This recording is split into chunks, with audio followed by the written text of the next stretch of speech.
రైతే రాజు, రైతు లేనిదే రాజ్యం లేదు.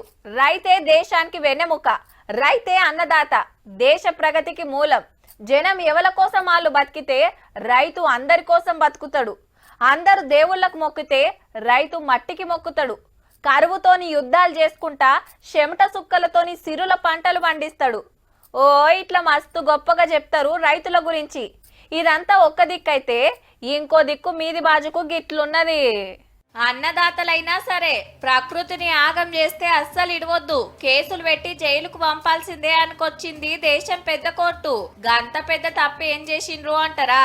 పంజాబ్ హర్యానాల పంట తీసినాక వరి కొయ్యలు గాలబెడుతుంటే ఢిల్లీలో మస్తు గలీజ్ గాలి పెరుగుతుంది.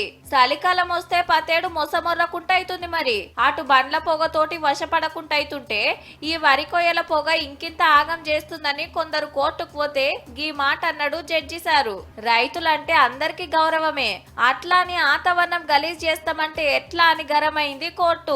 వరి కొయ్యలు కాలబెట్టకుండా సబ్సిడీలు ఇస్తున్నాం, మిషన్లు కొనిస్తున్నాం, అయినా వెనకటి పోకడే పోతున్నారని కోర్టుకు చెప్పిండ్రట ఆఫీసర్లు.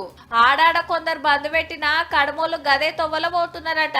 మరి గా మిషన్లు రైతులకు అందుతున్నాయా లేదా అన్నది సుత ఆఫీసర్లు చూసుకోవాలి కదా.